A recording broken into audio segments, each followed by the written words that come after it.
since 1922.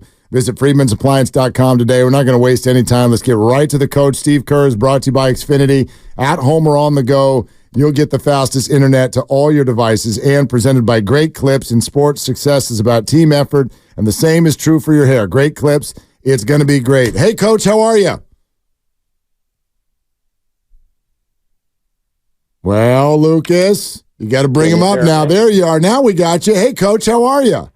I'm good, thanks. How are you guys? We're doing great, man. We're doing great. I got to say, I went to the game on Friday night when you played Charlotte, and I've told the story a couple times on the air. Like, we're just about to get in our seats. We've got all the unhealthy food and everything all surrounding us, and my phone just starts going bzz, bzz, bzz, just buzzing like crazy. And apparently someone went on Twitter and wrote something about you getting a contract extension. So hey, congratulations. Yeah, thank you very much. I couldn't be more excited. I mean, what a run we've had for the last 10 years, and obviously we got a good group that's still playing at a high level. A lot of young guys coming up, and I'm loving my job every day. So thrilled to keep doing it. Well, you've told us all year that it was just a matter of time and that things were just being worked out. And I've told you this. Like, I think a lot of fans had some Bob Myers PTSD, and so they were like, why is this not done yet? But what can you take us through? Like, was this ever even a question? What was on your mind throughout the year? No, it was never in doubt, really. I knew I wanted to come back, and Joe told me, right from the beginning that he wanted me back. And there's just a lot going on during the NBA season, and it's there's games, there's injuries, there's trades, there's it's draft. There's so much stuff, and this stuff takes time. It just does. And I think ultimately it just came down to us all agreeing that 2 years sounded about right. It will give us a chance to go forward with this current group. For the next couple of years, and then we can reassess. I just feel like where we are right now, it made perfect sense to come back the next couple of years, keep this thing going, and at that point, who knows where we will be? But we're clearly at a point where we're nearing the end of the run with our core players, but also starting a new one with our young guys, and I'm enjoying being part of it, and loving working with Mike Dunleavy and the whole organization. So it's it's a no-brainer for me, really. All right, we're chatting with Steve Kerr here, Willard and Dibs. Grandy in for Dibs. Some popping on his phone that Lucas is going to jump on and try to address. So we'll continue with Coach by all means. Much, much more to come. All the questions with everything going on with Warrior basketball. Are we back and good? Okay. All right, Coach, you got us? You can hear us okay? Yeah, can you hear me? Yeah, we can hear you. Absolutely. All right. Listen, new availability report has just come out on tomorrow night's game that states that Andrew Wiggins is out. Is that accurate? And what can you tell us about your thoughts on how long he might be out? Yeah, it's accurate. Wiggs is dealing with a personal matter, and as you guys know, he's a very private person, and so we are going to keep everything, kind of just under wraps, and until he's back. We do expect him to be back, but we don't exactly know when. But we'll move forward without him, and I thought Moses did a really good job, filling in last night, playing that role well, and helping us get the win.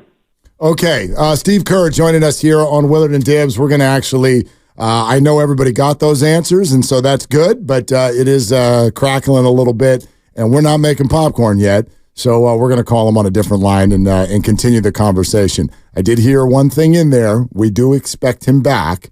He didn't use the word soon, but I think the Warriors are trying to let everybody know, at least the best they can. Like, there's hope that this won't be like last year.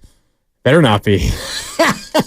Well, if it's personal, it is what it is. I mean, yeah, but as a Warrior fan, it better not be. I mean, The team's finally putting it together. You just got Chris Paul back. You're feeling like you're finally going to have the full squad to go back to the David Lee era, right? Full squad Warriors team. Haven't had it really all year. The day that Chris Paul comes back is when Wiggins steps out, unfortunately. Yeah. You still got to wait for that full squad. Coach back with us, and maybe you could weigh in, Coach, on something we were throwing around with the absence of Andrew and what we saw last year. This year's team has Chris Paul. It's got Brandin Podziemski. You've got Jonathan Kuminga, who is a better player now than he was last year. So would you say this team, and I'm not saying it's going to last a while or anything, but is this team more equipped for an absence like that than last year's team was? I think so. I think this team is very deep, but also very mature, and we've got a lot of guys who have handled themselves beautifully this year in terms of, when it hasn't been their turn, they've continued to work, they've continued to support each other, and when it has been their turn, they've stepped up and played really well, and that's what it takes. I just feel really good about this group. Obviously, Chris coming back gives us so much more direction and organization, especially when Steph's off the floor. And hopefully we'll get Wiggs back soon because I do feel like we've found two groups, a starting group that has clicked here the last month. And now, with Chris and Klay coming off the bench, that's pretty powerful. And so I feel really good about our ability to play a full 48-minute game. Steve, first of all, congratulations on the extension. You're talking about Chris and Klay playing together. I know you said when Chris Paul returned that the plan was for him to play basically every non-Steph minute. Watching what those two did together, Chris Paul and Klay Thompson, last night and taking a look into the numbers all season long, I mean, those two, that two-man group is one of your best two-man groups this year. And it's up there among your best groups of any two-man group. How important is it to maximize the minutes those two are on the court together, in addition to Chris Paul playing every non-Steph minute? You're talking about Chris and Klay together, correct. Right? Yeah. I mean, they've been great. Chris has been pretty much in all of our best lineups. I mean, he's such a great player, but the luxury of bringing him off the bench with Klay, they fit together so well. Obviously, Chris being the point guard, getting us organized, getting Klay set up for shots, and using Klay's gravity to create shots for other people too. So it's really a fun pairing to watch, and I'm excited about those two together here the next the last part of the season. Steve, you've addressed this to a certain degree already this week, but with another game of evidence now, what would you say about Steph Curry's current fatigue level? Well, I'm not concerned about it. I mean, I just think that if you look at every season, there's just going to be spells where Steph doesn't shoot it as well as he normally does. That's just part of it. 82 games, and we've had a lot of games lately. The All-Star break was not much of a break for Steph since he had to go to Indianapolis and take part in all the festivities. So, I just think it's a natural time of the year for him to be a little fatigued, and I think it has shown. But as I said, this is not unusual, and I have no doubt that that he'll bounce back quickly. Coach, I got another one for you about Chris Paul and Klay Thompson. You've got two legitimate future Hall of Famers coming off the bench as your sixth and seventh men. I know there's been times in NBA history where other teams have had Hall of Famers off the bench. I think about Tony Parker and Manu with the Spurs. I'm sure Bill Russell's Celtics had that because they just had so many Hall of Famers everywhere. But if we were to rewind maybe 5 or 10 years ago and ask you or tell you that you had two Hall of Famers coming off of the bench in 2024, how would you react? That's pretty wild. Yeah, it's crazy. It's crazy. But, this is a unique situation where, that our management was able to trade for Chris at this time in his career. I think it's always important that you get guys who are comfortable playing the role that you ask of them, and that sometimes that just matters in terms of when you get them. If I had asked Andre Iguodala to come off the bench, in his fourth or fifth year, not his 10th year, I think it might have been much different. And so I think getting Chris now and asking Klay to come off the bench now, much different than it would have been 4 or 5 years ago. And so the timing is right now. Both guys are eager to make the team better and to help us win, and we're all on the same page. Coach, I don't need to tell you this. When the sentence includes the name Moses Moody and the word minutes, oh boy, people get all hot under their collar about Steve Kerr. But I wonder last night, a pretty good performance with him being thrown into the starting lineup. What did you see, and what does it mean for his role going forward? Well, we needed him, obviously, to fill in for Wiggs with Wiggs' absence, and I thought he played great, and it didn't surprise me. I trust Moses. He's such a professional young guy. He's got such high character, and he works hard. He stays ready for his opportunities. I know they have been, fewer than he would have liked and that a lot of our fans would have liked, but it's just the nature of the team. We have a really deep team. And, depending on combinations, I'm going to play some other guys. I feel like I know this team, and our coaching staff knows this team better than anybody. So, we're going to put the guys in the combinations that we feel are going to suit us the best. And as a young player, Moses just has to play through that stuff or keep working, if he's not getting his chance. And that's always what he does. It's why I respect him so much. And, again, I thought he was great last night, and he'll get another opportunity tomorrow. Coach, you were talking earlier about how you feel like you found two different groups, your starting unit and then a solid bench unit you can turn to. One of the keys to that starting unit has been playing Draymond Green at the 5. And as I try to assess your team moving forward, one of the concerns that I personally have is whether or not Draymond Green can hold up to playing the 5 for long stretches, because in the past, you've kind of shied away from playing him major minutes in the regular season at that. You turn to him at the 5 in key moments of games and in key postseason series when you fall behind 2-1 or whatever the situation is. Are you confident that he can be your starting center and your main big man for the rest of the regular season and potentially into the postseason? I am. Our team has changed and the league has changed. Everybody's playing smaller, faster, more spread out. There's very few big guys in the league, beyond, say, Davis and Embiid and Jokic, who are really going to be, low post dominant players down on the block. Most of the bigs Draymond plays against are guys that he's not going to have any trouble with from a size standpoint. So I'm confident that he can handle that, and it's definitely the best thing for our team. So that's what we're going to do. Coach Steve Kerr with us here on Willard and Dibs. Grandy is in for Dibs on 95.7 The Game. Coach, with full respect to the privacy that the situation deserves, I'm sure you can understand the fan sort of interest after what happened last year and the sentences you've used already today that you expect him back, but then in the next answer you said you kind of hope that he's back.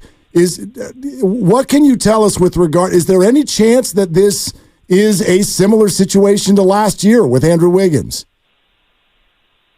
I just think that we're in a position where Wiggs is a private person, and so he's asked to keep it private, and we're going to honor that. So it doesn't help for me to sit here and try to explain any of that. The bottom line is we respect Wiggs, we need him, and we fully expect him back, but we just don't know what that will be. Okay. Yeah, fair enough, Coach. I wanted to ask you this, too. What do you see in Jordan Poole right now when you watch him play? I got to be honest. He does not look anything like the player that you guys had 2 years ago. What do you see? Well, I'll be honest. I don't spend much time, watching their team or worrying about their team. We've played them twice. We played them both times. And I prepared for each game, just, watching a game or two that they have played and, just before us. But I don't, it's not something I spend a whole lot of time with. And the one thing I can tell you is that we love Jordan and we're always pulling for him. He helped us win a championship. He was a great teammate, great young guy to coach. And I'm always pulling for him. I know last night was a tough game for him. He played really well against us at Chase. it's, he's a young player, so he's just got to continue to work and find his way. Coach, you talk about Draymond Green as your 5 because the NBA has been changing. You've also been running a lot of 3-guard lineup, some combination of Steph Curry, Klay Thompson, Brandin Podziemski, and now Chris Paul. When I see a 3-guard lineup on the court, and maybe this is 25 years of watching basketball, I tend to just expect that that's going to be a difficult ask defensively when you have 3 guards out there. But diving into the numbers, specifically the unit of Curry, Klay, and Chris Paul, it's not nearly as bad defensively as you might think. What's led to the decision to go with 3-guard lineup so often, and are you confident that can hold up on the defensive end of the floor? Yeah, we're always just trying to put the best lineups on the floor to win each game, and the ideal situation is what we had 5-6 years ago, where you could put a great 2-way lineup on the floor for much of the game, and that's why we were winning championships. That's why we were such a dominant team. But most teams don't have that luxury, and we don't have that luxury this year. So we are always going to mix and match combinations based on matchups, trying to find the right balance between offense and defense. And at times that means playing smaller and faster. At times it means going to a bigger rotation. But it's fluid from game to game based on how we're playing and who we're playing. Yeah, that bigger rotation, Coach, I'll be honest, I've mentioned it on the show a lot. I think this has been one of your hardest jobs, to try to figure out what you're going to get from which guy on a given night and somehow know that ahead of time. You know how coaches use that phrase, it's a good problem to have. Is that the case with this team, or is there actually a struggle with how deep you go into the rotation and trying to figure that out?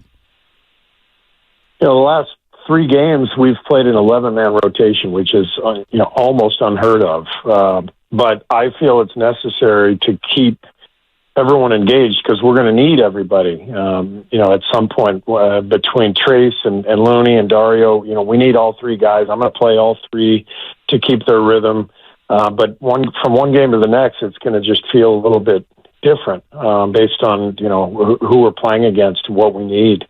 So yeah, it is tricky. It's much easier, the way it was 5 years ago, 6 years ago, where it was like, all right, we're going to go with this lineup for about half a game, and we'll mix and match the other time. But we knew exactly the 5 guys we were going to play if we were healthy. Come crunch time, it's much easier that way. But if you don't have that, what you do want is depth and options, and we have plenty of that. And that's what I like about this team. We're very deep, and we've got a lot of guys who can play. One of those guys that's maybe made your job a little bit more difficult this year is Brandin Podziemski. He's now in your starting lineup. You've talked a lot about what he brings on the court. I wanted to ask you, though, about a piece of reporting, a story that Anthony Slater of The Athletic wrote last week, talking about Podziemski off the court, or maybe on the court, but what he says, he was trash-talking Draymond Green in the preseason before he'd even played in an NBA game. How rare is it to have a rookie come in and talk trash to Hall of Famers? Is that a sign that he's going to be successful in the NBA when you see that so early? Yeah, Draymond actually kind of liked it. I think it took him aback at first, but then he realized he was sort of looking at himself in some ways. I think those two guys are a lot alike. In order to be a great player in the league, you have to have a certain amount of brashness, of confidence, but beyond that, it can't just be confidence. It's got to be this unshaken belief that you can be great, and that's what Brandin has, and it makes him fearless. It also makes him, say some things and do some things at times that you kind of shake your head at. But that's I'll take it anytime. He's really an aggressive, productive player, and he's having a great rookie season.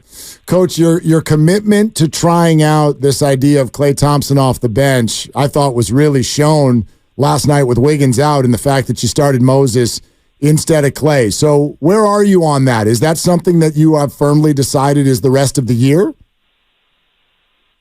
I like what I've seen so far, and the one thing I've learned in coaching is it's really hard to plan ahead because you just don't know what's going to happen. But I liked what I saw last night. So, I'll start Moses again tomorrow and continue to bring Klay off the bench with Chris, and we'll go from there, and hopefully it continues to look good, and we can kind of keep things that way. But you just never know in this league. A lot can happen. Coach, I know the conversations you have with Klay about that are private, and I'm not asking for details about those conversations, but just listening to Klay talk post-game last night, it doesn't seem like he's just open to the role change, but it seemed like he was actively excited about it, talking about how it's becoming seamless for him. Have you felt and noticed maybe an attitude shift for him in that new role now? I have. I think he's handled it really well. He seems more comfortable, more relaxed playing this last week. He had a tough shooting night last week against somebody. Maybe it was the Lakers. I can't remember, but he played great. And the fact that he was competitive and moving the ball and making sharp plays on a night when he was shooting poorly, that was the ultimate display of just a comfort level that he's in right now. And so he's really embraced it and playing at a high level, and it's fun to see. Steve Kerr, let's have some fun before you hip on out of here. What are you going to do with all that dough, Coach? Oh man, how do I answer that? I've been very, very blessed and very lucky. So I've got 3 kids, and I know they're going to ask me for it. yeah, I get that, and I don't make anywhere near what you make. But anyway. Oh, hey, Coach, I did want to ask you this: Is Steph Curry going to play both games of the back-to-back?